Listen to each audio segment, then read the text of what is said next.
Hello guys, నేను పెళ్లి కూతురులాగా ready అయ్యాను.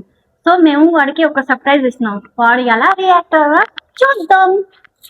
హాయ్ బ్రో, ఏం చేస్తున్నావు? ఏం లేదమ్మా, బోర్ కొడుతుందా నీకు? మొబైల్ రిపేర్ చేస్తాను చెప్పే. బ్రో నీకు సర్ప్రైజ్ బ్రో. నాకు సర్ప్రైజ్ ఏంటమ్మా ఇది? ఓ 5 minutes కళ్ళు మూసుకో. సరే, కళ్ళు తెరవకు. ఓకే, కాల్ చేయొద్దు, సైలెంట్ గా రండి. బ్రో ఇదిగో నీ సర్ప్రైజ్. ఆసుని పెళ్లి కూతురులా తీసుకొచ్చాను. ఇప్పుడు వచ్చి పెళ్లి చేసుకోరా దీన్ని. ఏంటి నేనెప్పుడు చెప్పాను దీన్ని పెళ్లి చేసుకుంటానని? నువ్వు సర్ప్రైజ్ అన్నావు, ఎలాంటి సర్ప్రైజ్ లేదు అంటే వెళ్ళలేదు. నేను ఒప్పుకొని ఎందుకు చేసుకోవు? తిరిగినంత రోజు తిరిగావు, ఆ ఉన్నన్ని రోజులు ఉన్నావు, ఎందుకు రా చేసుకో నువ్వు?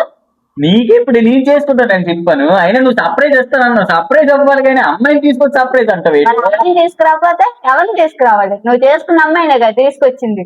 నీకు చేసుకున్నానా? ఏమైనా నేను చేసుకున్నానా? దీనికి చెప్పబెట్టి నువ్వు నేను చేసుకున్నట్టు అసలు నువ్వు ఇలాగా మాట్లాడితే నాకు నచ్చదు. ఏంటి బ్రో చేసుకున్నట్టున్నావు? నీ కోసం ఎంత బాగా రెడీ అయింది, బుచ్చు తల్లి చుట్టు తల్లి. చేసుకోకపోతే ఇంట్లో చేసుకుంటా బ్రో. నీ కోసం డాన్స్ కూడా నేర్చుకుంది. ఏంటమ్మా డాన్స్ నేర్చుకుందా?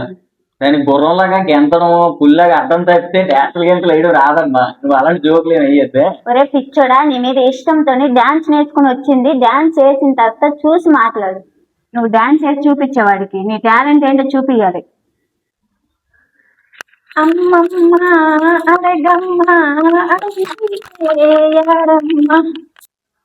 వస్తే నువ్వు దానికి డాన్స్ నేర్పించి తీసుకొచ్చావా లేకపోతే రేప్ చేయడం ఎలాగో నేర్పించి తీసుకొచ్చావు? అది డాన్స్ చేయట్లేదు అక్కడ, నన్ను రేప్ చేయడం ఎలాగో ఎక్స్ప్లెయిన్ చేసి చూపించినట్టు ఉంది. నువ్వు నీ ట్రైనింగ్ పిచ్చిగా నన్ను పొరుగు చేస్తున్నావే నువ్వు. వాడికి డాన్స్ చేసి చూపి అంటే పొక్క గింతలు గింతుతున్నావంటే డాన్స్ చేసి వాడికి ఏంటి నువ్వు చూపి ప్రూఫ్ చూపించు. అర్థమవుతుందా? గొడవడం కాదు.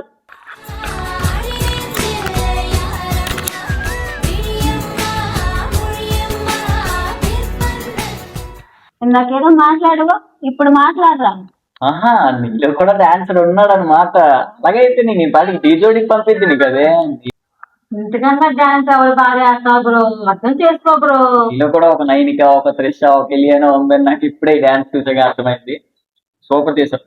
ఓకే, పెళ్లి అనే కాన్సెప్ట్ ఇప్పుడు తీసుకొచ్చారు కాబట్టి పెళ్లి కోసమే కదా ఆలోచించి ఏదో చెప్తాను.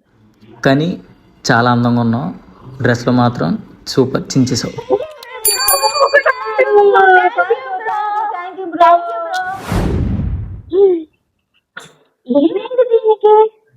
తను ఎందుకు అలా మౌనంగా వెళ్ళిపోయింది?